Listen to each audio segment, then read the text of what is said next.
What is going on, everybody? Welcome to your premier destination for game stacks, the Roto Underworld Stackfest, brought to you by Player Profiler on RotoGrinders.com. Take that for the mouthful that I didn't screw up this time for the first time in 14 weeks. But it is week 14.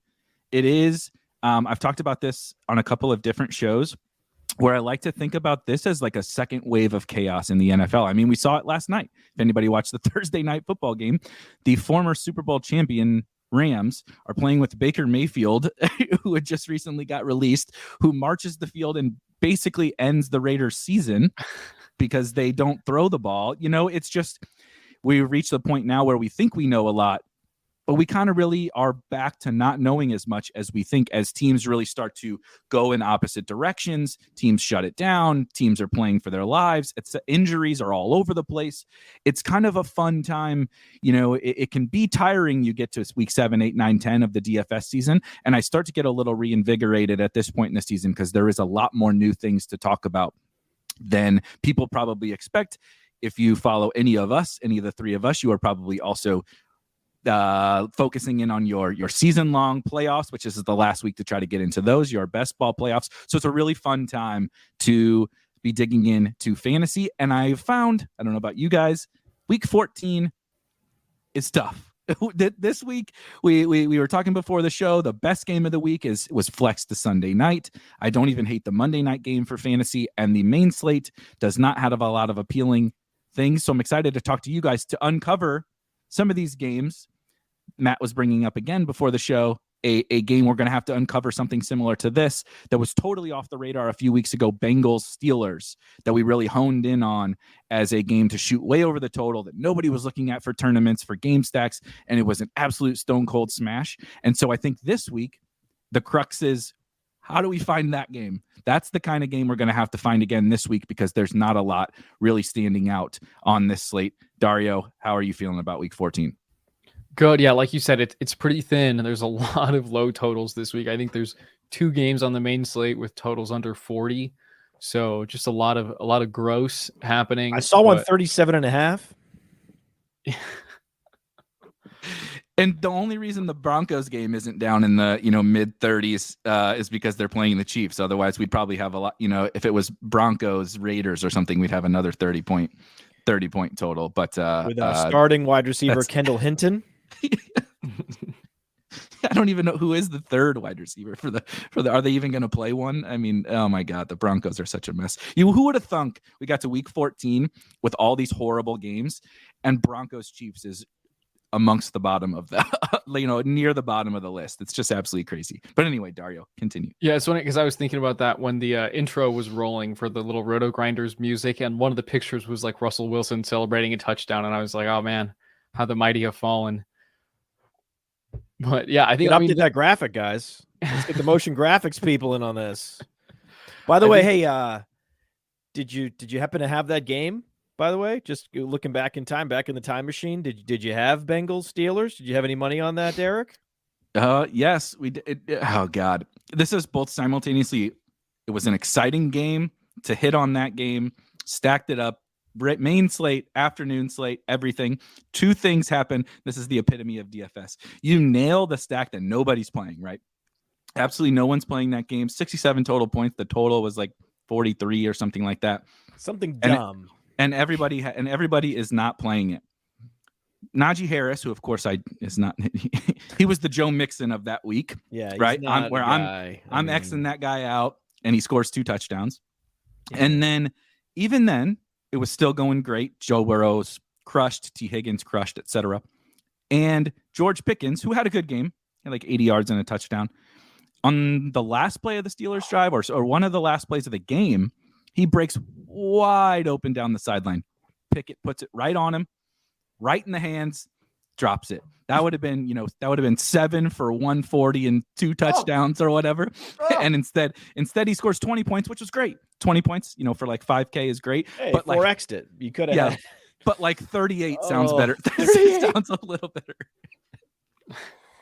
Oh, I would have hit the bonus. Oh, don't get me. Oh, it's not Yep. even. Why We were close. I'm sorry. I'm so sorry, man. I'm sorry to relive At least we're that. starting out on a positive note. Thanks, Matt. Really appreciate No, it. it's interesting that for some reason that Vegas doesn't think that this is a shootout. Browns Bengals. I couldn't figure it out. So I pulled up my weather app. I use the dark sky weather app. So I typed in Cincinnati, Ohio.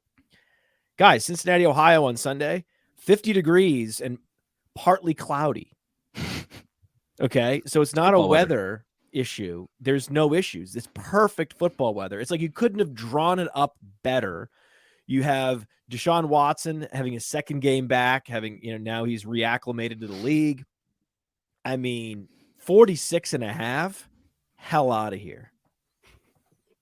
So should we start with that game, Dario? Is that sound all right for you? Because I think it's actually pretty fascinating to talk through. Let's start with the Browns side. Deshaun Watson was horrible last week. There's really no other way to put it. He was bad in the preseason. He was outside of Kyle Allen, from success rate or any sort of metric you would like to put. Deshaun Watson was the worst quarterback in the league, and Kyle Allen was the worst and on the other side of that game and got re-benched for Davis Mills. He was bad, but do you how are you assessing that in terms of this game? Can he get it back? He doesn't obviously have to become old Deshaun Watson for this game to shoot out and be good for tournaments. But we do need a requisite level, right? He needs to just be Jacoby Brissett. They almost should just put Jacoby Brissett back in. He needs to just be that level of competent, right? Because his incompetence killed Nick Chubb. So did the defensive touchdowns. But he sunk everything about that offense. Can he be good enough to allow Nick Chubb to get back to being as good as he was? Amari Cooper to get back to being as good as he was. Our boy DPJ, David Njoku is back. There's appealing guys mainly as bringbacks on the other side of Joe Burrow, but a lot of it does hinge on Deshaun Watson being good enough to support them. Yeah, I mean, this is, very much an unprecedented situation. I'm not going to sit here and say, oh yeah, I know for a fact that he's going to be good now after getting all that out of his system in the first game. I mean, every part of me wants him to suck for the next 5 years so the Browns can eat it for giving him that contract. But I mean, that's not real football analysis, unfortunately. I do think, though, the Cincinnati defense is a lot better than the Texans defense, which is kind of concerning from that front. If he couldn't get anything going against the Texans, the Bengals, who have a pretty solid secondary and a very well-coached defense, they've beaten Mahomes 3 games in a row. That's crazy. So I think that is not an element that lends itself to Deshaun Watson, suddenly finding his groove against this defense. What do you think, Matt? It is interesting, right? Vegas is out on Deshaun Watson. They think he's dust. Based on the game total, that's all I can imply, right? Talk about, implied points. Well, the implication is that he's terrible. He's dust. It's over. He might as well retire. I don't know why he's even playing, right? Except couple hundred million reasons. Yeah, and the $500 million after compounded interest, right? In 20 years. Hey, it's Deshaun Watson, and I've seen him feather in deep balls to Will Fuller on a loop for a number of years. And I'm going to go ahead and let that sample be the sample that guides me here, guides me to the over, guides me to these stacking this game, and just getting excited about DPJ, getting excited about Amari Cooper. And then when everybody looks up and is like, oh, yeah, I guess he had a bad first game, and a lot of quarterbacks, he struggled in preseason or, wasn't totally sharp in preseason like a lot of people aren't. And then he finally got into a groove, and he is what we thought he was, or at least what the Browns thought he was when they, signed him for the big contract. That's probably what's going to happen if we absolve ourselves of all the emotion and all the victory lapping about him as a person and getting, abused himself by the Texans. It was just a beautiful thing to watch. I get it. but we're trying to make money. And if you want to make money, you got to do the dirty stuff. And that means firing up Deshaun Watson at value. The guy can also run for 50 yards and a touchdown as well as being the best deep ball passer in the NFL before he went away. And now he's got one of the best route runners in Amari Cooper and one of the signature size speed specimens on the outside in Donovan Peoples-Jones. I'm in. Who returned a punt for a touchdown, by the way, last week. GPJ. And Njoku being one of the bigger specimens at the tight end position, and he is back, and I believe totally off the injury report. I'm in. One fascinating thing you mentioned that the total, so I went back and looked at two things: the total of the Browns game last week against the Texans, and it was around 46. So last week, that's what they're saying. In his they're first saying game, he's Kyle Allen. Yeah, they basically are saying, the market is saying we saw that one game from Deshaun Watson, and that's what it is. Because now the Texans, obviously, as Dario outlined, are a fairly different matchup from the Bengals, but they expected that game, whether it be a lot more Browns scoring and some Texans pushback, to get to a fairly similar level of this one. And this has the Bengals are hot, man. Joe Burrow is feeling it. They've made some nice shifts that Dario outlined a while back before I faded Joe Mixon when he went for 5 touchdowns about how they made some shifts into the shotgun. The offense has just been cooking ever since then. Have you Jamar seen the Chase sack numbers. They look incredible. The sack number chart is like. It's funny how you get your quarterback back there where he can see everything and diagnose everything, and he gets sacked less. And some you NFL give your teams. offensive linemen a chance to coalesce. Yes, they're new guys. They, in the heat of the moment when the plays are happening at full speed, because they rarely happen at full speed with full pads in practice. Takes them a few weeks to figure out assignments in the heat of the battle. Now they have that. It was a massive interior offensive line upgrade. Massive. Right, bringing in Kappa, bringing in essentially, okay, give me Belichick's guy and Brady's guy. Let's bring him in. It was the solution to the problem that we knew an NFL team had this offseason. And it's all working. It's all clicking. And it does take a few weeks for both Vegas and the public to get all this figured out and all this out of their system. So that's when we strike. I really, really, really like the Bengals side.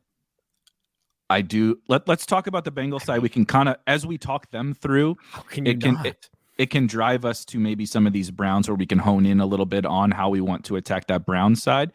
Because with Jamar Chase back and with all these adjustments, with the offensive line upgrades, the Bengals just look like unreal, almost unstoppable on offense. Dario, how do you want to go about, though? Joe Mixon is back. Chase is back.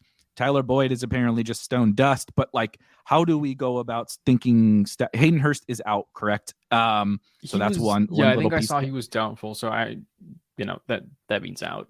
Yeah. Yeah. I don't think that, Mitchell Wilcox is going to be a thing that we'll discuss here for DFS. Oh. So maybe that removes one potential piece. But how are you kind of thinking about the Bengals first and foremost? Because I do think they're the predominant side here.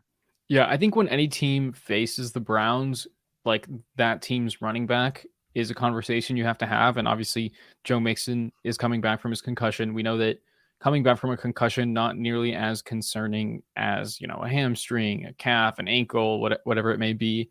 But he is projected for 22% ownership right now, which is pretty steep. I think my gut is, go a little bit below that, but we've said that about Mixon before. So it's kind of, God damn it. We're bringing up all my PTSD here on this show in the first. Well, you know what can stop Mixon, right? You know what can stop Mixon? The Browns getting out to a lead. Well, how did the Browns get out to a lead? I think they got a pretty good running back. If their quarterback if their quarterback isn't dust. I think, as disgusting as it is to say it, I think you're probably right that we're the world is collectively underestimating the probability of that outcome right now. That Deshaun Watson could there's a good chance that he is that player that we knew him to be in Houston. So he comes back. Quick question. Sorry to interrupt, Dario. You guys ever played football? A little bit. Every now and then. Play some football? Maybe so here's how my football hamstring at a turkey bowl with some friends, but we'll keep that. Yeah. You ever played with a guy that hadn't played football in a little while? Okay. A couple times. Was he actually terrible, or what happened? Not in this way. That a few guys, would blow out their knee and try to come back and be a little bit of a shell of themselves. This was back, I'm almost 35. Have you ever seen rusty guys? Yeah, listen. Game knows game. Okay, the guy's good. The guy's good, and you don't just forget how to throw a spiral, right? I'm thinking of my uncle. Okay, I'm thinking about my uncle who's who hasn't thrown a football in years. And guess what? When I throw it to him, and he played in high school, he played high school quarterback, and I go deep. Guess where the ball is? Right here. Right here. Hasn't thrown a football in 2 years. Where's the ball? Right here. Okay, Uncle Joe. Okay, so this is the Uncle Joe principle. Let's go. I do think something to piggyback on that a little bit is I hope Deshaun's a little better than your Uncle Joe, but if they can simplify things a little bit, because I think it's a lot of the mental aspect of things, right? I'm not trying to get in super crazy hand in the dirt or hand in the brain or whatever the hell you want to call it. But like the difficult aspect of coming back of basically not playing for 2 years is reading defenses at light speed, right? The thing, like the interception he threw at the goal line was terrible. And it was just like a bad read. Sometimes you don't see, Tom Brady didn't see whoever it was the other night, a linebacker dropping into coverage. That happens to the good players. Now think about it when you don't read NFL defenses, at game speed for 2 years. So it's going to come. I don't really doubt that he'll be fine eventually. When is that going to happen? I don't know. But I think the Browns are the appropriate situation to continue to gradually allow him to get back up to speed. And I don't think they did that super well. I think they put a little bit too much on his back in that first game. And maybe that made sense against the Texans. It was like, really, who cares? They suck. We're going to win. It doesn't matter. Let's see how Deshaun looks. But I think in a game with the Bengals, using that running game, right? How did they win games with Baker Mayfield for so long? How have they won games with Jacoby Brissett? How did they win games with what was it, like Case Keenum back in the day? It's because they have two freaking stud running backs with a beastly offensive line that allowed the quarterback to work through play action, short down and distance. God forbid, use his legs a little bit. I don't think they used his legs nearly enough last week. I think that they'll figure it out too. It's not just Deshaun. It's the team doesn't know how to use him. He's never played for them before. That was the first time he's basically played for them, outside of a few practices here and there. He did run 7 times. Right. It was good. It's good. That was good to me. That was the under the radar stat. No one thought, hey, seven rush attempts. It could have been 3. Yeah, I agree. I do think he was scrambling, which is like both good and bad. It's like part of it. Maybe he wasn't reading the defense, but the other thing is he's willing to run. He's willing to use the one thing that we know that he has is the legs, is the one thing. Despite the time off, whatever, he's an athlete, and so if he can use that. And they can use the run game to help set him up and all that, right? That's kind of the backwards way we always talk about it, with analytics and stuff nowadays and pass rate over expectation. But I think that they're a really unique situation. And I do think that if they can, as a team, figure out the best way to use him in the short term as he continues to get up to speed, they can be successful. And they're going to have to be, because the Bengals are going to score some points. Mm-hmm. It could just be garbage time too. It could be. 100%. He could be just finally in garbage time with nothing left to play for, or knowing they're out of it. They leave him in there. The pressure's off, and he finally lets it loose. Who knows? Remember, right? Who knows? Been so long.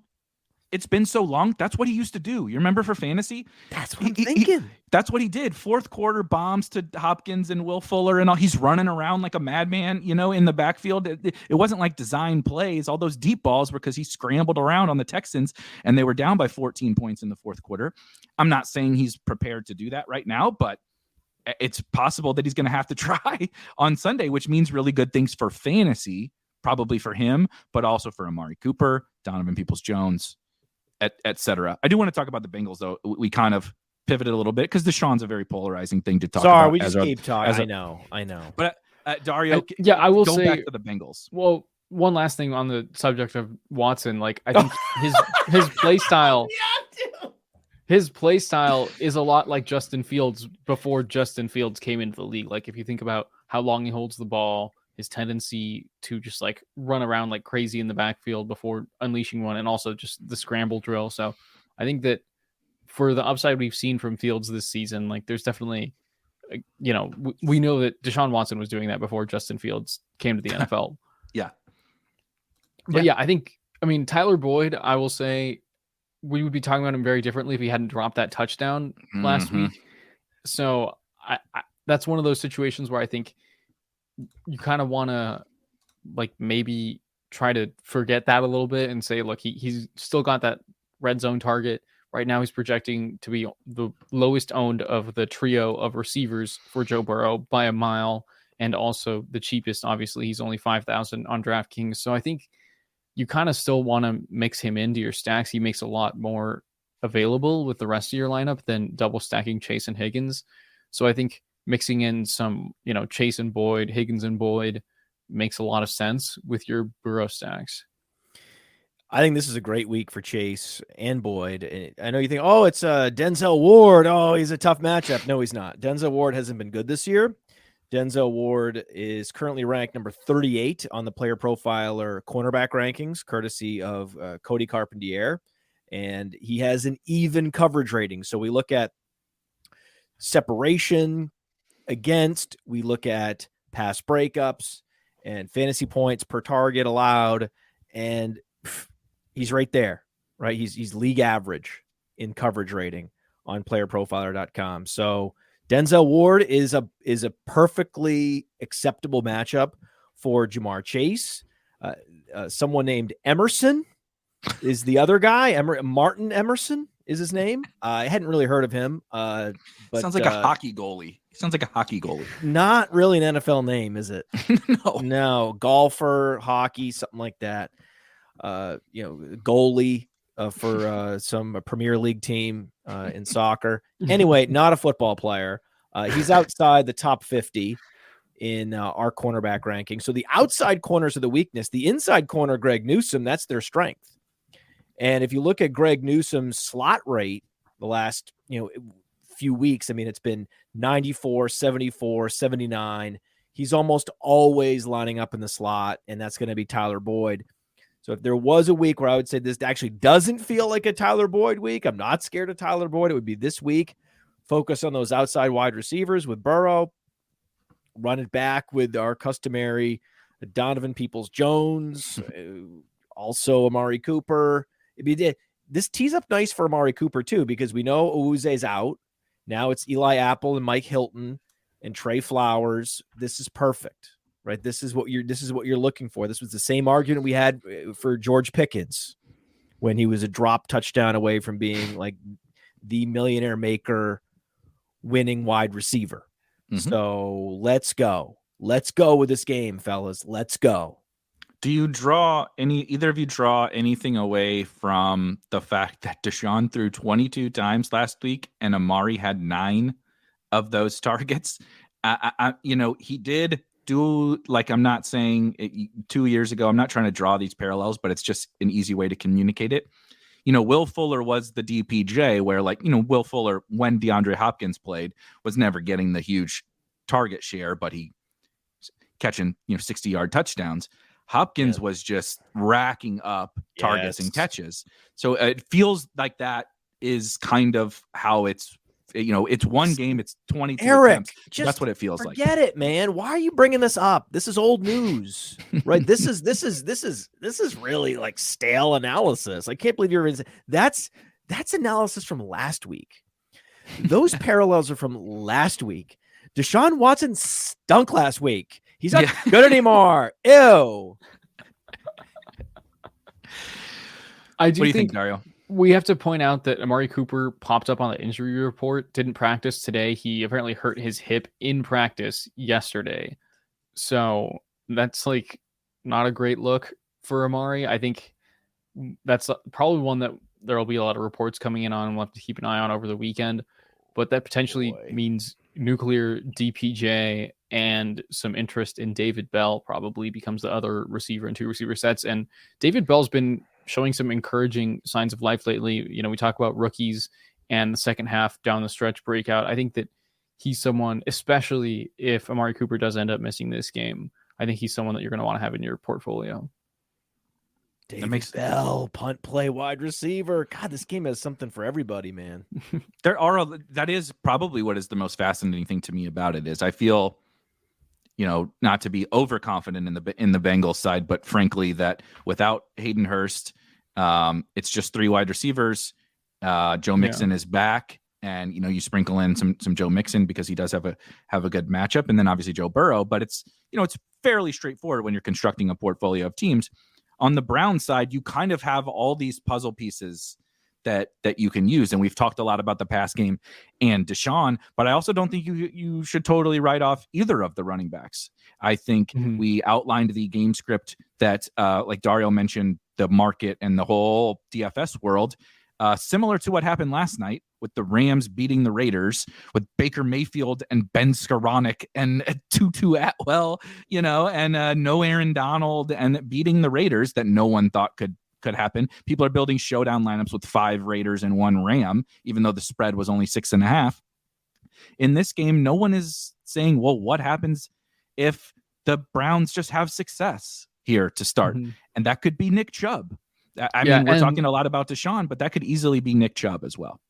And I was talking about the Bengals defense. They're actually 26th in rush EPA allowed. So teams are having success against them on the ground as opposed to through the air where they're top 10. So I think if the Browns are to succeed in this game, it's going to be with Chubb, at least for some portion of it, and then maybe using Deshaun Watson off of that. And I think people are, you know, we talked a lot about Deshaun Watson, but I think the Deshaun Watson negative sentiment is leaking down into Chubb. You know what I mean? Like, oh my God, how could Chubb have had such a bad game against the Texans? But it's like, they never had the ball on offense either. Chubb didn't have a great game, only had 80 yards, no scores.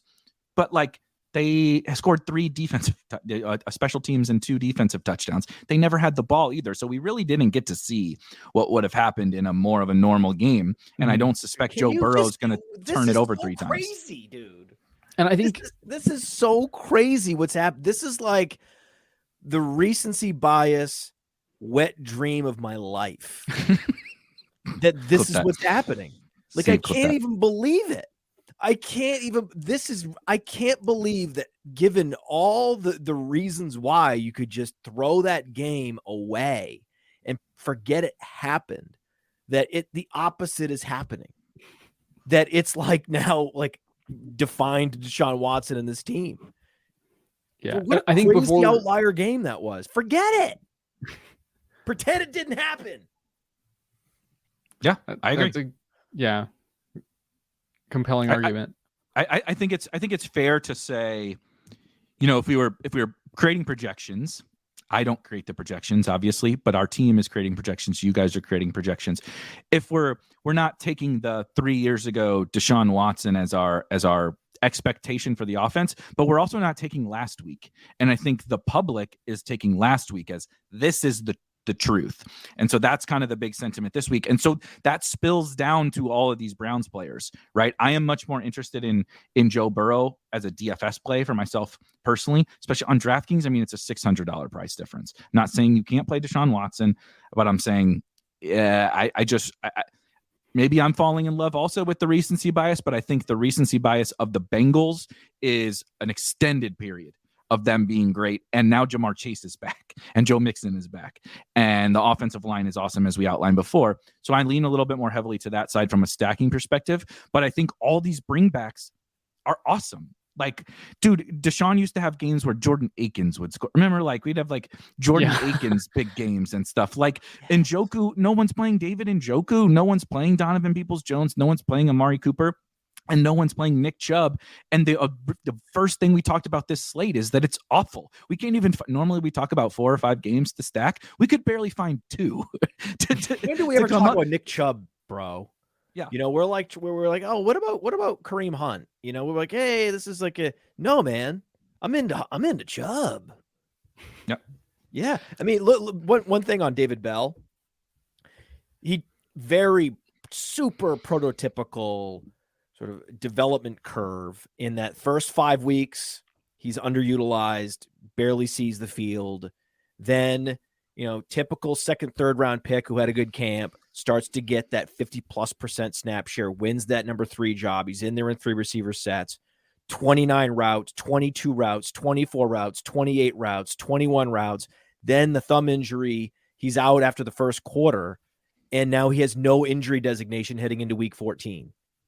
It's on for Yeah, David I think Bell as well. He's going to be in there. I saw a Schwartz crazy is out stat too, right? that David Bell, I think out of 200 plus snaps this season, all but one has been in 3 receiver sets. So he's like exclusively the guy that comes onto the field when they're bringing in that third receiver. But I think that, you know, if Amari Cooper is even just like, oh, hey coach, like, you know, I need a breather this week, and just like has a, you know, not full workload, not to mention the scenario where he misses the game, like this could be a big David Bell breakout for sure.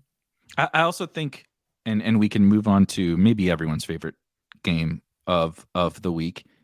I also think he fits in a salary saving situation in a game stack.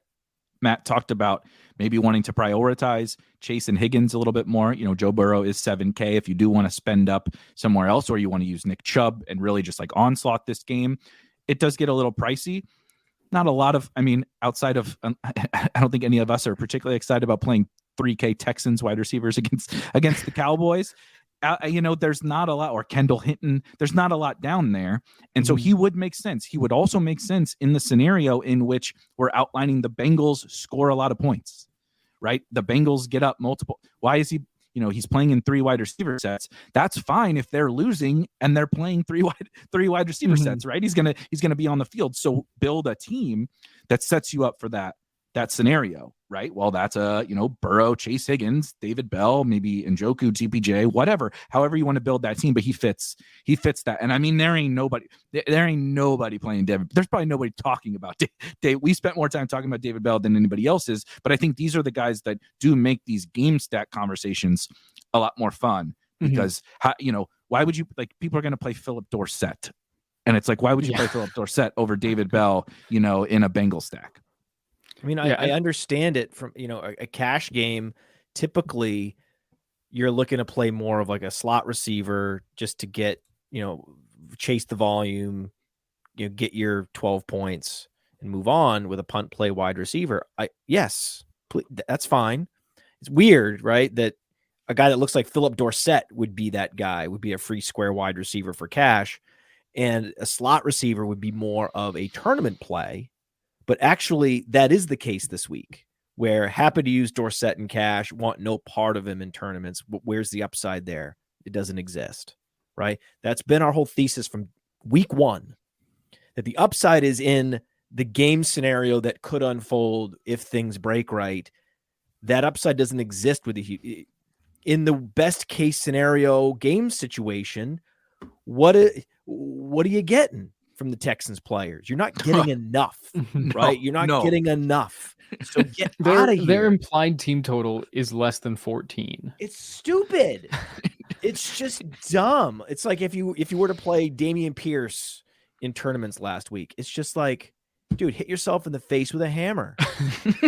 It is the perfect example of most of the Texans, from a median projection standpoint, because you have to give production, right, to a team, and they're all so cheap. They all look like, if you point per dollar projection, it's like, there's Philip Dorsett, and there's Chris Moore, and there's, and there's Dameon Pierce. And it's like, but as you guys have outlined, as Brad and folks in the chat are outlining, it's like, there is no upside. There is only downside. You cannot win a tournament with those guys because they cannot score enough points as a team. And they're over-owned relative to their ability to win you a tournament. It's the runaway scenario, you run and hide scenario of all of fantasy, is that exact thing. That's why we essentially have 2 optimizers. We have a cash game optimizer on our DFS Dominator package, which looks at median projections. And if you want to do a proper, like, traditional optimization around that for a cash game, please, by all means. But our lineup genius is something totally different. And it's specifically for tournaments. Mm-hmm. And before we move on to the Vikings Lions game, excuse me. I think Vikings, the Vikings. We don't want to gloss over the fact that Jamar Chase just came back and was totally a monster. Like, I think there was some concern there, like we said, but I think I talked about this last week with that particular injury and the way that he has himself talked about it. I didn't think there was too much concern. And I mean, ran a route on 93% of dropbacks, 8 targets, 97 yards. Like, I think you fire him up confidently once again this week. Oh, yeah. Yeah. I mean, his 15% ownership is right where I want it. Like, that's perfect. Stay right there, buddy. Right there at 15%. Yep.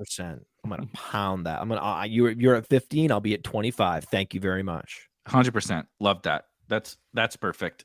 The game that we're going to get to now, which is not going to quite necessarily have the ownership that we like on a lot of guys, but we definitely like a lot of these players in this game, and maybe we will use the lineup genius on this one, is the Lions and Vikings. I definitely think this is the quote unquote go-to game of the week for a lot of people, rightfully so. There are some interesting things about it, though. The Lions defense has been one we've been attacking all year, and I'm certainly not saying we shouldn't attack it with Justin Jefferson, right? Dalvin Cook, TJ Hawkinson, whatever, but they have not been as bad recently for a month and a half as the market maybe seems to think. I'm not sure that projections have caught up to the fact that, I think we talked about it last week. Teams like the Bears that defense is like maybe the worst in the league, right there as one of the worst in the league. The Lions maybe were that, and I'm not sure that they're to that level now. They're not great. You're not worried about these guys against them, no. But I don't think it's the same level of spot once the ownership gets to a certain point, right? And price, you get Justin Jefferson's price. So I think it's a really fascinating conversation around this game where obviously I like Justin Jefferson, obviously I like Amon-Ra St. Brown, et cetera, but the field does too.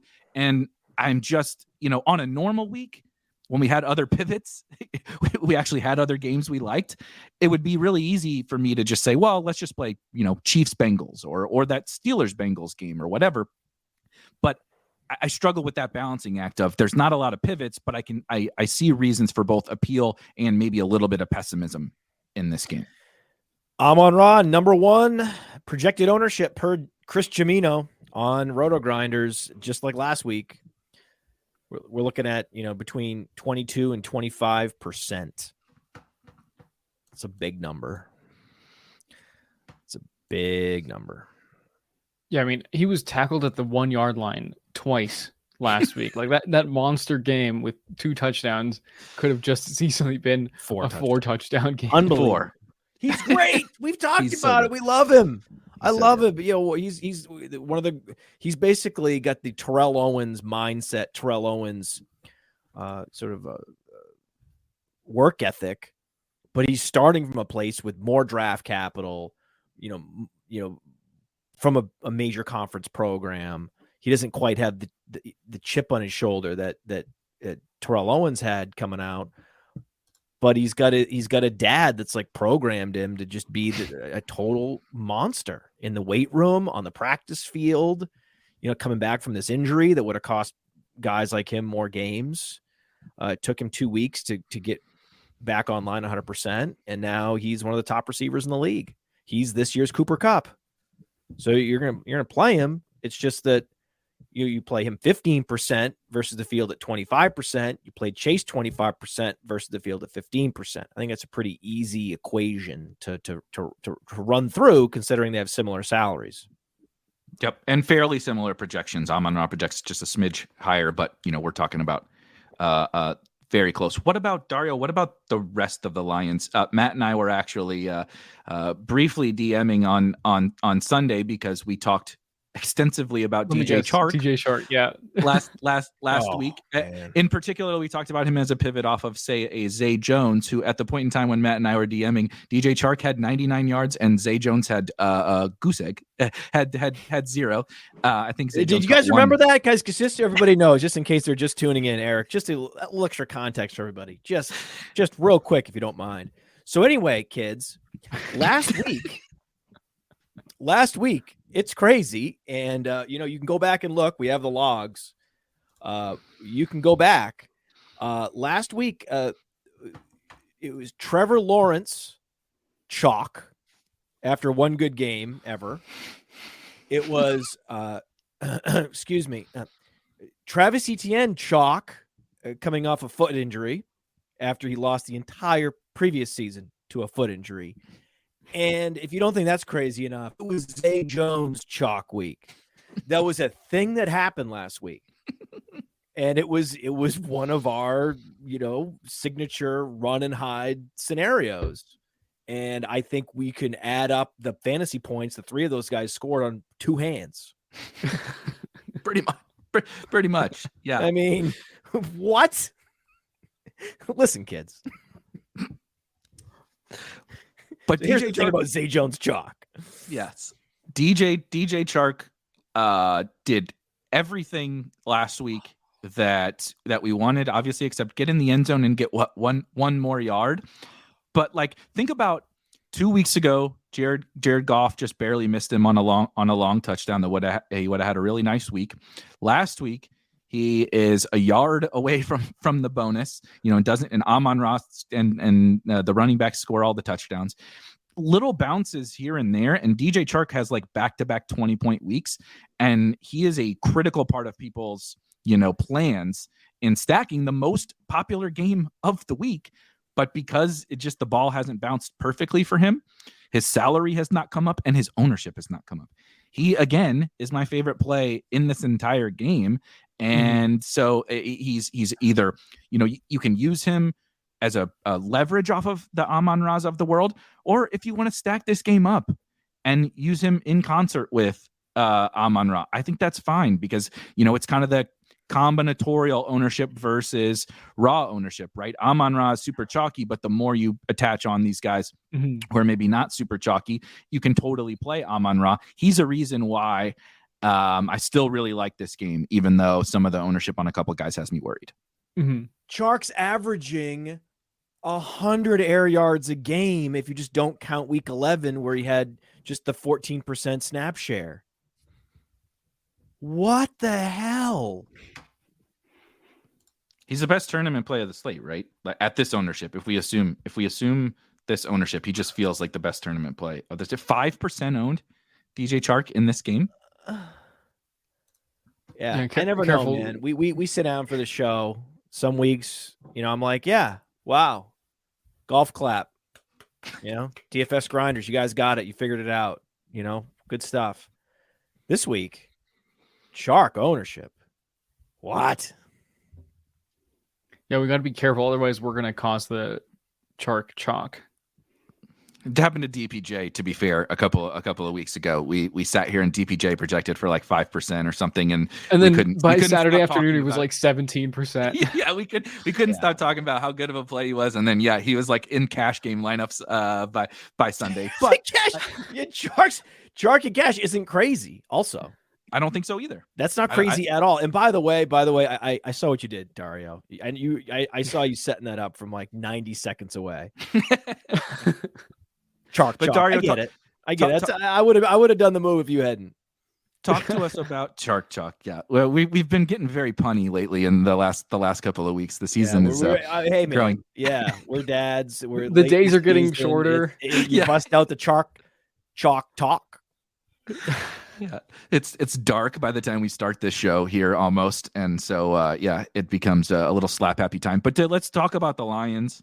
I think that the Vikings are a smidge more straightforward, a little bit kind of like the last game we talked about. One main superstar and a couple of very straightforward ancillary pieces. Whereas the Lions, obviously, Amon-Ra is a superstar, but you kind of have a bunch of other dudes. Chark is our favorite dude. But you can kind of go about things a few different ways, and this would be the one I'm not saying I want to play him. But if there was a week to play a Jared Goff or a Kirk Cousins, it is this, because there is just really no opportunity cost at the position, right? Relatively speaking, Josh Allen has a tough matchup. Jalen Hurts is definitely opportunity cost. So is Patrick Mahomes, but they're so expensive, and the matchups are not, totally perfect. So, like I said, if there's a week, this is the best game environment of the slate. But again, let's talk about the Lions a little bit. Yeah, I think that DeAndre Swift, first of all, at 5,800, like he's a little bit chalky. Sure, 17% ownership is what it looks like right now, but he's like fully back. I mean, last week was his first game off the injury report. He had more carries than Jamal Williams. So I think that like this kind of feels like one of those weeks where Ramondre was below 6,000 and was at 35% ownership, but people are just a little bit scared of DeAndre Swift. And I mean, obviously there's concern with Jamal Williams vulturing a touchdown or two, but Swift has also scored in 3 of the last 4 weeks, just looking at this right here. So I think there's a very good chance you see like a 7 target game for Swift, gets his 10 to 13 carries, 150 all-purpose yards, and if you're lucky, he gets in the end zone twice, and 17% ownership looks like it should have been 40. Mint it. I also want to I'll give credit to Josh Norris from Underdog on this one, in the context of Swift versus the Vikings. Here's some running back stats versus the Vikings of late. Tony Pollard, 6 catches for 109 yards and 2 touchdowns. 6 for 109. Ramondre Stevenson, 9 for 76. Ty Johnson plus Zonovan Knight, 11 catches for Ty Johnson and Zonovan Knight. The Vikings, Josh getting his hand in the dirt. The Vikings play kind of a shell, a 2-shell defense, which is just literally inviting these teams to check the ball down to their running backs, and he puts the little wave emoji, DeAndre Swift. So if you wanted any more Swift propaganda, the matchup is also quite good for a pass catching back like himself. And I mean, the game environment, like it's obviously the best game on the slate.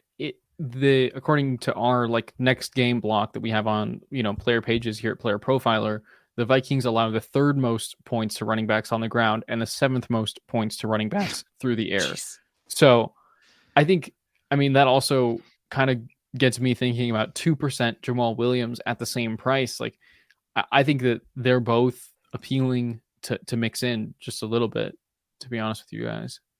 I think that's totally fair. One stat I also wanted to ask you guys about was so Justin Jack. The part of people think about it as like Jamal versus Swift, but a huge part of why neither Jamal or Swift have really like blown the doors off in a weekly ceiling scenario, other than the 3 touchdown Jamal game, is because they always have this third guy, right? It was Craig Reynolds before, now it is Justin Jackson, just getting 10, 15, 20% of the work every single week, which is like, doesn't sound like a lot, but when you're already splitting with someone else and then you throw, 8, 9 touches to this other dude, it really hurts you. Do you think that there's a scenario in which, as Swift gets healthier, that kind of third guy, you see him projected for 4 fantasy points here, goes to like just like almost break glass in case of emergency type situation, and it's really Swift and Jamal? Because I think that would be kind of what like Jamal only played 30% of snaps last week, and Swift was just over 50, and then the rest was to Justin Jackson. Do you think there's a scenario in which like we haven't even seen the upside really of Jamal and Swift because that third guy's stealing so much work? I think in week 1, DeAndre Swift's snap share was 65%, and then it hasn't been that high all season since.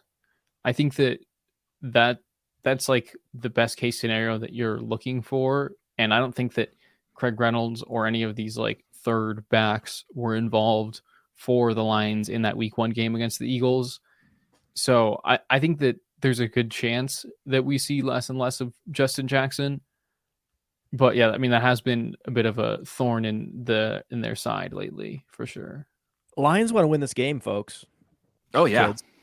They want to win this game hunt. Bad. They are in the playoff hunt. And did you know that the Lions have a higher overall DVOA than the Vikings. They score more points per possession. If you want to dream up an analytic, it is in the favor of the Lions. That's why they're favored. They're favored in the game. They should be favored. I mean, the records don't make sense because the Vikings have been running so pure this year, the luckiest team.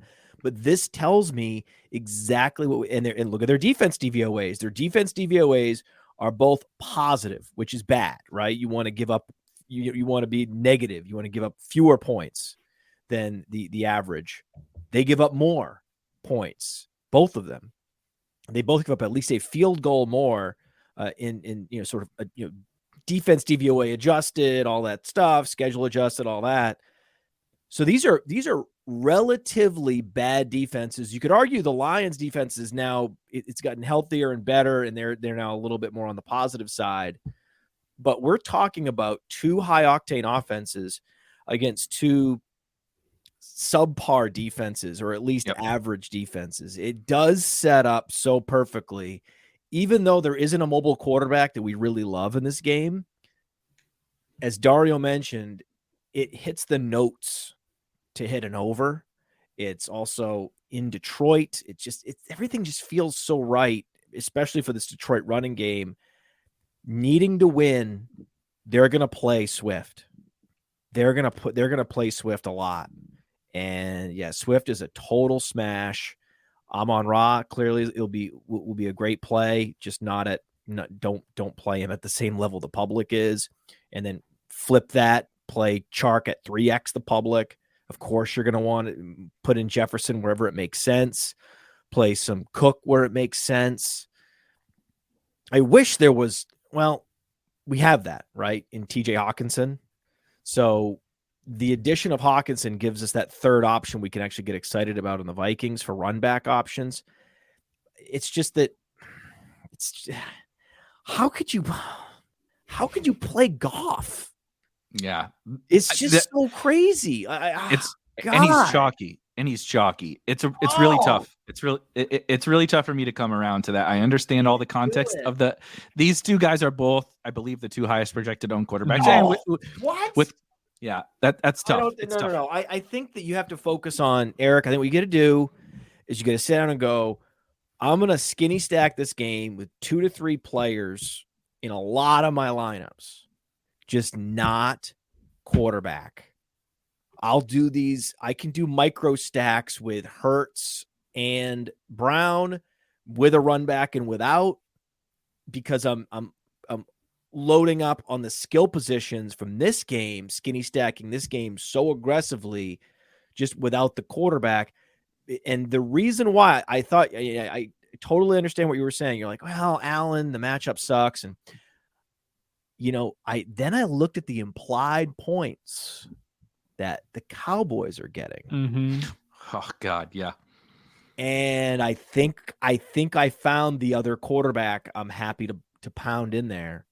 In lieu of, a Cousins Goff where, full fade on Cousins Goff, but aggressively playing this game with correlation, just not quarterback centric correlation. Which is something we talked about all year, right? How many times have we talked about Lions games, right? Amon-Ra and X. No, only when Amon-Ra is 100%. Yeah, right. We pivoted when we saw Amon-Ra's not right. Let's wait till he's right. Now he's right. Boom, we're back.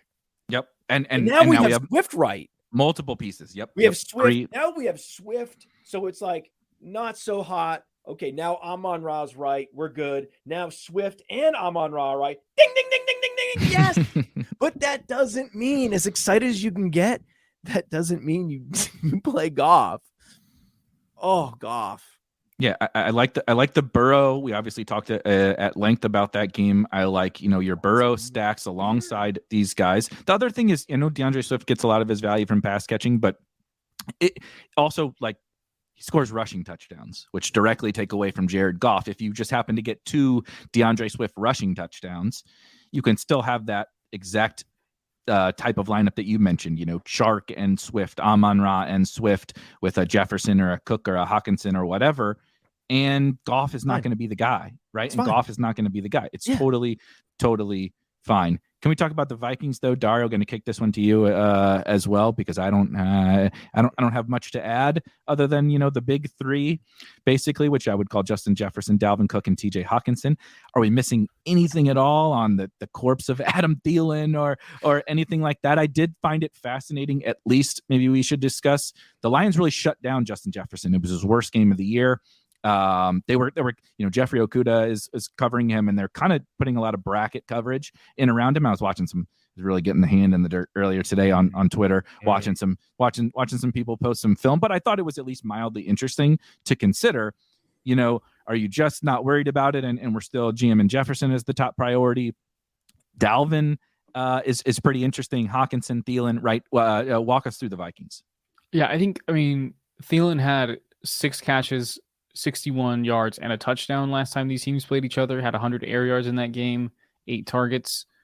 I think that's definitely interesting enough at only 4,900 on DraftKings. I mean, the ownership is probably a little bit higher than I want it to be. He's at projecting for 11% right now. But I think that you can sprinkle him in, and we're talking about like building lineups around other quarterbacks and taking a lot of pieces from this game. You can't just afford to take Amon-Ra and Jefferson and then build your Burrow stacks. So I think that Thielen is a good side piece that you're going to want to be mixing in.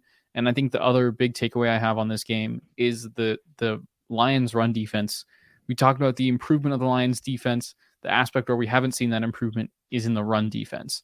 The pass defense has gotten better because the pass rush has really coalesced. Aiden Hutchinson is coming on, and they're getting healthier at the front seven in terms of getting after the quarterback, but in terms of stopping the run, they have not really been able to do that. I think they're still bottom 5 in EPA allowed on the ground. So I'm kind of more interested in Dalvin Cook just in a vacuum than in Justin Jefferson in particular in this game, I think. It's crazy. But I will say, this is the classic thing that we always look back on Monday and go, oh, remember all that film we saw on Twitter, though? You can see it coming a mile away. Mm-hmm. Jefferson, but I thought, but I didn't. But with Jefferson, it was the Lions. But the film, I mean, I saw the brackets. I mean, come on, you're playing Jeff. What about that? Well, but what about Dalvin? How are you? Are you splitting it between your Jefferson? Because you're aggressively playing this in these sort of Cook with, right? And then Jefferson with, and then you're just mixing and matching the whole time. It's just very interesting with Adam Thielen, though. His over-under the sports books in a smash spot. Oh, 50. I'm surprised it's that. I thought it would be even lower than that. 50 yards.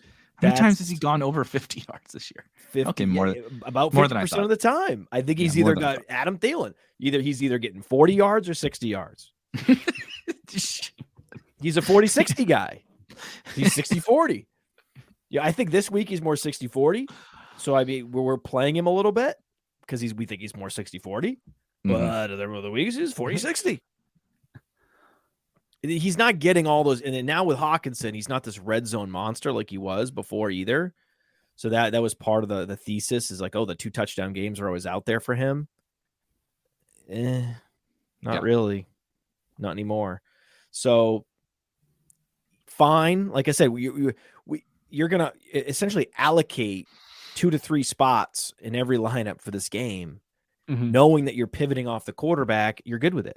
Right? Because you're going to let the chalk flow to those 2 quarterbacks that you're going to be completely off of. And it lets you kind of be as aggressive as you want, across 2 to 3 slots for this game elsewhere otherwise. I mean, like Burrow has less ownership than Kirk and Goff, which is kind of silly. And then Chase has less ownership than Amon-Ra St. Brown. And Higgins has less ownership than Justin Jefferson and about the same as TJ Hawkinson. Like, I think that, the market's probably going a little bit too crazy on this game. Yeah, that was kind of my thoughts too. Is like, that's kind of why we kicked off the conversation, factoring some of that in. I like we everybody do that here, sometimes. et We cetera. do that. We often start the show with the theme is like Bengals are undervalued. Let's just start there. Yeah. And this game is at best appropriately valued and probably at worst. One thing I will say, Right. It's like it's being drafted at its ceiling. yeah, pretty much. Like how do you construct the team with Amon-Ra and Justin Jefferson and whatever and DeAndre Swift and win a tournament? You know what I mean? Now you have to really, now you're going to really have to sink your teeth into something crazy off the board. Because how many, especially you play the Millie Maker or something, how many people are going to have, how many thousands of teams are going to have those? That's why Chark makes sense to me. That's why when you mentioned Dalvin, I really like Dalvin. It's like, I like the game environment too. How do I get access to this game environment without chopping GPPs on a 10-game slate? That's why Dario likes Dalvin, dude. I think it makes he's the path. He's the path. One last thing on this game, the folks have been mentioning. Alex says sounds like a spot for Michigan native, bringing in the old narrative street. KJ Osborne, and Brad also likes a little bit of Osborne. I don't really have a comment on Osborne. I'll let you guys if you want to yay or nay him. But didn't Osborne go to Miami? I thought he went to Miami, but maybe he's from. Oh, yeah, I'm guessing that would be his, like they're going to like where his hometown is and shit. Yeah, friends and family game. Family game. God, friends and family. The Gronk in Buffalo narrative. God, he is from. Yep, It's YPS. I never heard of a town that starts with those three letters in a row. Ypsilanti. Ypsilanti, is that Michigan. Like in the peninsula? I don't know. We're about to find. I'm about to learn all about. He hasn't been relevant for DFS since week 3 against Detroit. So the last time he faced Detroit, he was the guy. 131 air yards, 8 targets. He was. Yeah. So that is the narrative. I get it. But I also get why people are gonna talk themselves out of Justin Jefferson and feel really bad about it. Yeah, he's had. KJ Osborne has had one game over 40 air yards since week 4. Yeah. So he didn't do anything with that. That was Buffalo. That was a tricky spot for him. But yeah, I mean, you could. What's the salary? His salary is cheap. Very cheap, 3,500. So yeah, you're gonna play some KJ. You're probably gonna play him ahead of like Philip Dorsett, but definitely don't play him ahead of. That's a great point, right? We would probably rather have Bell. Because Bell I was going to say Rivers. I mean, we'll see. I mean, Bell could totally change. If this hip injury turns the wrong way, I mean, Bell's going to be. Forget. I mean, very different story. That's going to annoy me, but I like Bell regardless. So if Cooper even plays, I still like Bell better than Osborne. Yeah, I think so too. Ypsilanti is where Eastern Michigan University is. Yes. And anybody was curious. And I'm sure Eastern Michigan was devastated they didn't get him. Yeah, exactly. He went to IMG. I didn't realize he went to the Football Factory. But 40. I mean, just take your bracket coverage takes, add it to the fact that KJ Osborne's got all the fam and friends. His boys are coming. I'm telling you. Oof! Wow. Now. We got it all. We got it all here. The Twitter brackets. This is the makings of a 2 for 12. I mean, have you ever? This is Justin Jefferson 13 for 202, and KJ Osborne 4 targets for 2 catches, and 2 for 12. I mean, I hate that I've been around so long. Yeah, that is exactly what happens. Let's talk though. I think we kind of wrapped this one up. I'm glad we talked like kind of as long as we did about those first 2 games, because I think they're the priority, and I think they're difficult to kind of figure out what to do for different reasons. The Deshaun Watson factor and Burrow can be difficult to pick, whether it's both guys, one guy, Boyd, whatever. And the second one with kind of the ownership and everything, and the quarterbacks being guys we never want to play. I'm glad we talked through those guys. Let's talk through though a couple of the other spots a little bit more quickly, that whether we want to stack those games or kind of, solo stack a Dak to CD and then figure out the correlations around it with those first two games. I think that's probably what we're going to do, right, with these other games is a DAX CD stack with the other games surrounding it. Do you want to pull up the lineup genius for this, Dario? Yeah, let's do it. Great for the lineup genius because we can turn up the correlation. There's a correlation setting. We'll pick Dak with some stacking partner, probably CeeDee Lamb, maybe even Tony Pollard. Yeah, I think that and then we can pick someone from the Lions game. Yep. And ratchet up the correlation that'll force a run back on for both players. Yeah. So you guys, let's do CeeDee Lamb for starters and Swift. Swift Chase. I like it. Let me find, because that will probably force a Brown and it will force a Viking, and those were the two teams we were kind of like we like guys, but we're not as totally honed in on one, right? And then we'll leave the running back and tight end stacks on because I'm fine with Schultz or Pollard or Zeke. I think Zeke and Pollard both probably find the end zone multiple times in this game. I mean, this should be the old like high school name your score match. You know, the 9-0 team playing the 0-9 team or whatever. Yeah. So the optimizer picked up Cook. We had locked in Swift and Chase and Hawk, Gallup, Nico Collins. Out, right? Oh, I think Nico is out. Yeah. Oh, he's been ruled out. I think so. Let me double check. He was. I'm pretty sure. Yeah, that's why Dorsett, dude. That's why do you think we were talking about Dorsett earlier? I mean, I just thought we were talking about Dorsett because he was the number 2 receiver with Nico last week with Cooks hurt. Collins is not going to play. Oh, geez. No, he is out. Neither is Derek Stingley. I didn't realize Derek. Jesus, go back. You can go back to the settings, Dario, and yeah. We'll exclude. Collins will not play. He's not expected to play per Aaron Wilson from KPRC. He is one of their main beat writers. I know. Yeah, Aaron Wilson. I recognize that name as one of the more trusted beat reporters from the Houston Texans. Not all of them that report on Houston are that trustworthy. I'll just say that. What situation made you figure that has happened with the Texans over the last couple of years? Made you figure some of them are full of it. All right, this is a pretty nice looking lineup here, right? You get Gallup is officially back. It was really kind of a bummer that he smashed off the main slate because I feel like he's one of those guys that we've been touting up as like he's been back for a few weeks now. It was only a matter of time. He got the 2 touchdowns in a Sunday night game. Isaiah Pacheco making it in here. We love to see it.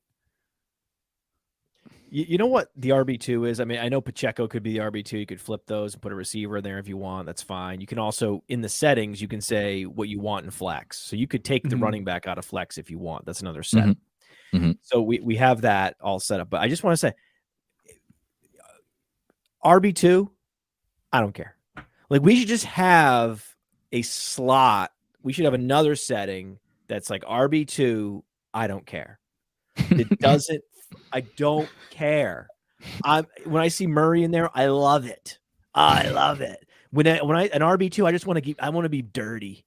I'm like, be dirty. Just get in the muck. Just slather myself with mud. You know what I mean? RB2, fucking slap me. I don't care. Slap me like you mean it. Well, that's I'm glad you're saying that because the 2 running backs I have tagged are in a game maybe we'll touch on very briefly. Out in Seattle. Little Travis Homer and Donta Foreman action. Jamming those guys into lineups is going to feel really fun. DJ Dallas going to play? I don't. The last I heard is DJ Dallas no, Ken Walker no, Travis Homer yes. Oh God. I ran. That sounds a lot like the Kenyon Drake sneaky chalk that turned into like 1 point a couple weeks ago. Travis Homer is going to be the Kenyon Drake 100% in that game. Listen, if you're DJ Dallas, I just want to say this, okay? For all NFL players, listen, I think that you guys are super brave, courageous. You are gladiators. I wouldn't do it, right? I would be worried about my brain matter leaking out of my ear after the first hit. So nothing but respect. And I certainly would not inject myself with the Toradol and some of these painkillers in order to play. That they do that is, one of the sort of a signature most respectful things that I think in all of sports, that it probably shouldn't be part of the culture at all. But the fact they're doing it, it's just like, the brutality of like the samurai, like back in the day. You got to respect that shit. You know what I mean? Mm-hmm. DJ Dallas was like almost immediately ruled out With after he was an DJ ankle, Dallas, right? And I he would came tell back him, I would right put my away. arm around him and I'd be like, whatever it fucking takes to play. Get out there. This is your shot, dude. This is your Eminem 8 Mile shot, right? Lose yourself. Fucking shoot that ankle up. I would be out there no matter what. If I'm deep, because it's like, how many opportunities? The guy is, his career is hanging on. Ken Walker goes down, and then to hurt your ankle after. Oh, it's just, I would do everything. If there was one excuse that you would make, like, listen, normally I'm not going to do it. I'm not going to take the needle. I'm not going to, or I'm not going to subject myself to a potential re-injury. When your career is on the line, I would do, that would be the one case where, if I would be like, you know what? I see it. I can see it. I can see just going all the way. With Homer, the problem is he's not going to get any kind of full snap share. DJ Dallas at least could be a workhorse. I think probably the most inefficient back in the history of the NFL, Tony Jones, is probably going to be involved regardless. I hate that so much. Yes, I know. I Agreed. hate that. Oh my God. I just want to add in, I'm looking at literally like 6 minutes ago, the Seahawks official injury report came out. Both DJ Dallas and Ken Walker are questionable, but neither has practiced at all this week. Travis Homer does not have a injury designation. They're not playing.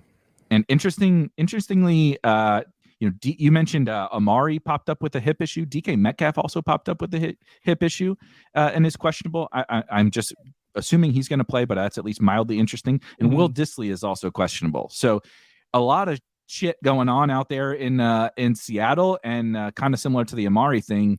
Some of those guys, drastically change the slate depending upon who plays, doesn't play, whatever. I think Gino popped up on the injury we're lucky, report though. In some ways, we're lucky. Yeah. Because you don't really want to play Homer or Jones. Right? You never want to play I don't want to play half the look at the games we're talking about here this week. I don't want to play any of these guys. No, but sometimes it happens. Like if Dallas were healthy, and like I said, I wish he was. It's too bad he's not, right? Then it would change things dramatically. Right. But if it's not Dallas, I'm not interested. Right. I could see you dabbling on Homer. Understand why in PPR, full PPR on DraftKings. I understand that. We don't play people like Tony Jones. I just want everyone to know that.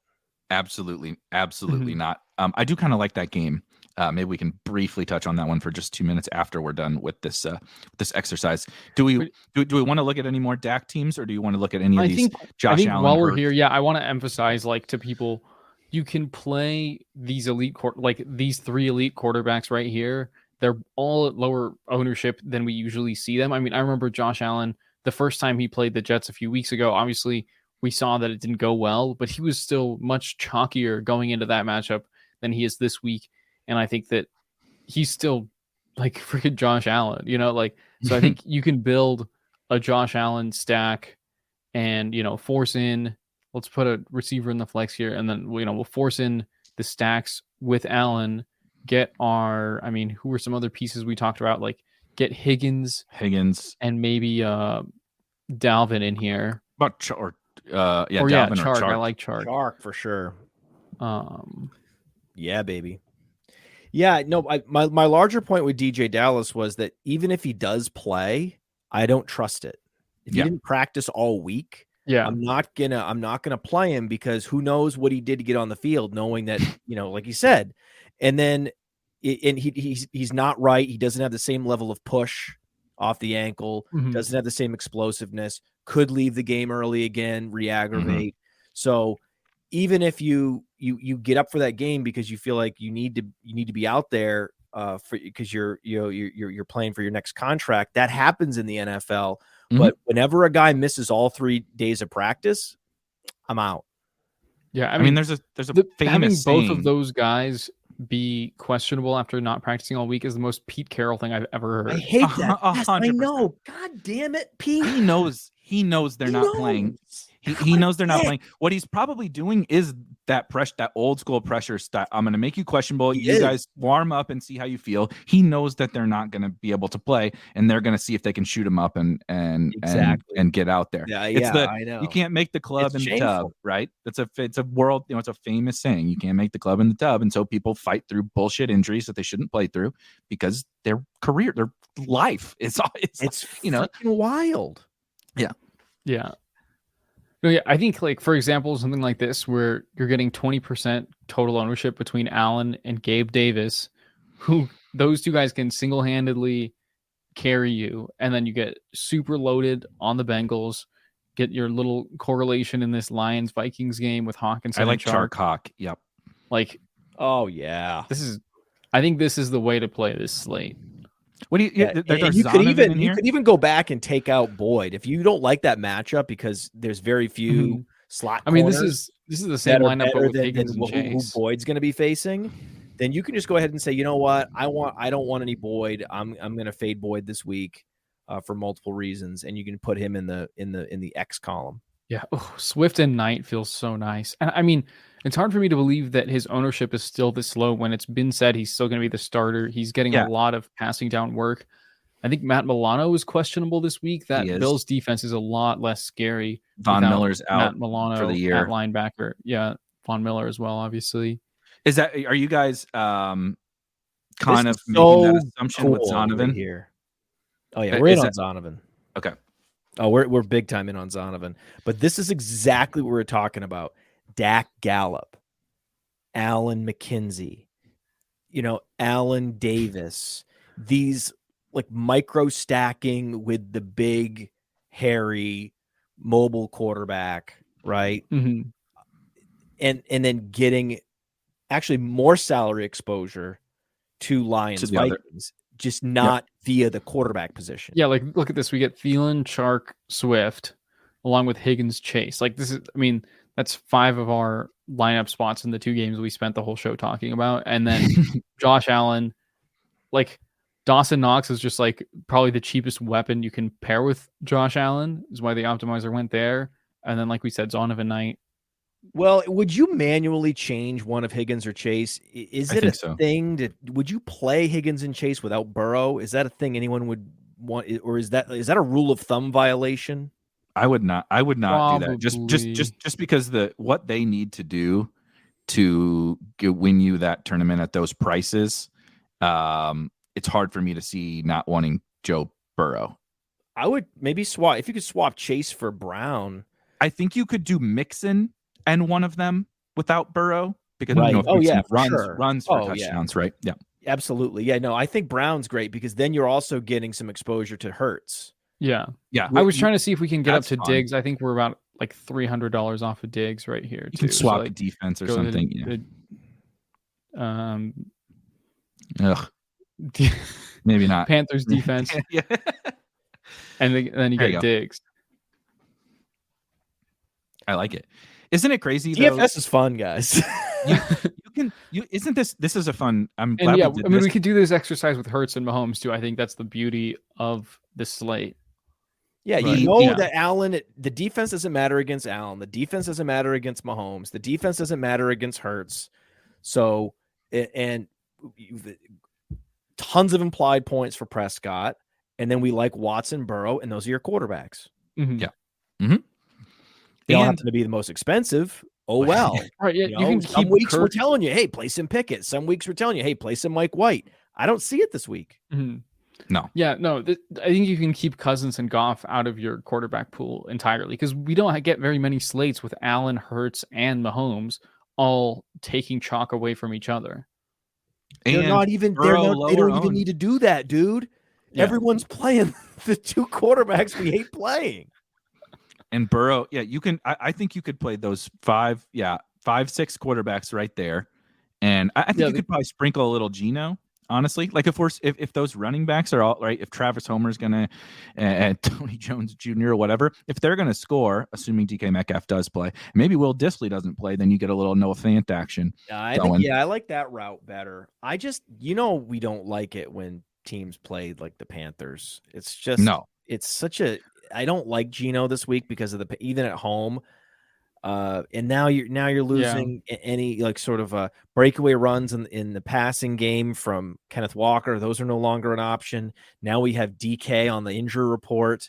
Yeah, there's just little, you know what I mean? Like feel like I'm getting signals on my satellite dish from external space, and it's like doot, doot, doot, and it's like don't. But yes to Fant. Yes, I like Fant. A singular Fant, a singular Lockett. I think it's a good game for two things I would say. I just would like if people are going to play, we've been playing Geno as like a cash game quarterback for like most of the year. He's still at the same price, and we're going to play Jared Goff as chalk over Geno Smith. It's like if I need the 6K quarterback, I'm not playing Jared Goff and Kirk Cousins. I would rather play Geno to Lockett or Fant. Even or Geno whatever has the Q tag. You know what, Pete Carroll?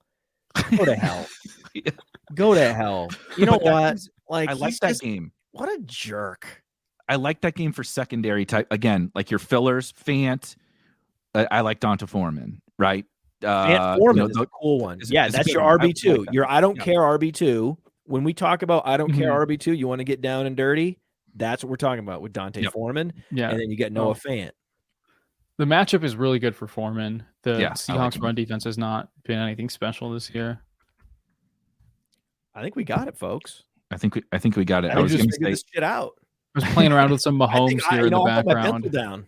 I liked the last thing I was going to say is as you started to go through Allen, Mahomes, Hurts, etc. It's fascinating that we kind of stumbled across this lineup construction because all of mainly the secondary weapons for all of those guys are cheap. Gabe Davis is 5,300. Dawson Knox is 3,800. Isaiah McKenzie is cheap. Devonta Smith. Hurts only throws to two guys. 5,600. Juju is 5,600. MVS is 2.4%.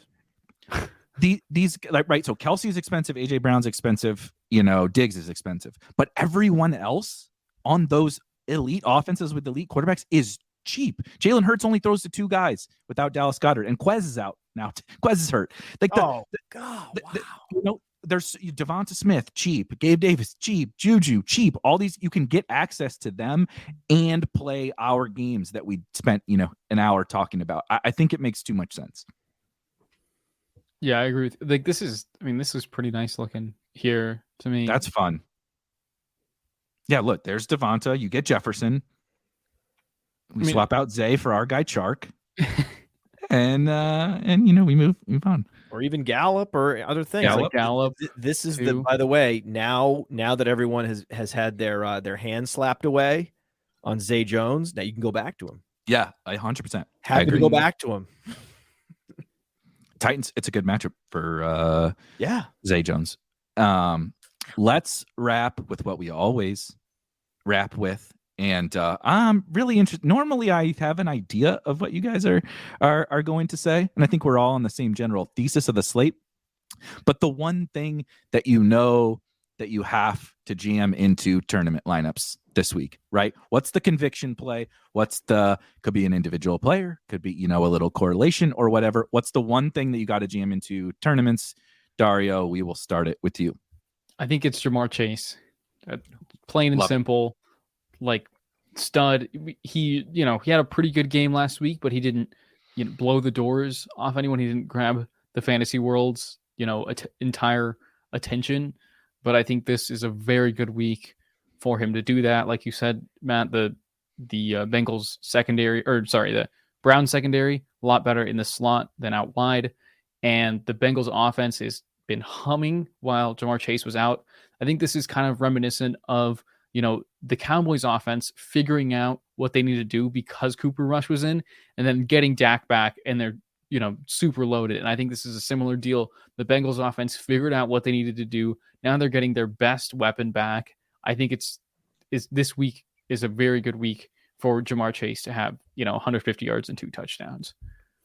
Yeah, I think you monopolize all the expensive quarterbacks this week. You let the public go bang their heads against the wall with those Lions and Vikings pocket passers, and you take recency bias, especially last week's game, Cleveland Houston, crumple that up, throw it away. And the guy that we've always been wanting to play, we've been talking about playing him for 13 weeks. This is the moment. He faces Cam Taylor-Britt on the outside. He's in that George Pickens role in the exact same spot where Pickens should have gone completely nuclear. It is Donovan Peoples-Jones. This is what you call conviction, Eric. Oh, now we're talking. I'm going to add on to that. We're basically building a lineup for you here with 3 different things. You make sure you get your Jamar Chase and you get your DPJ on the other side. You, as Matt said, monopolize those elite quarterbacks. And you don't need to full out fade the Lions Vikings game.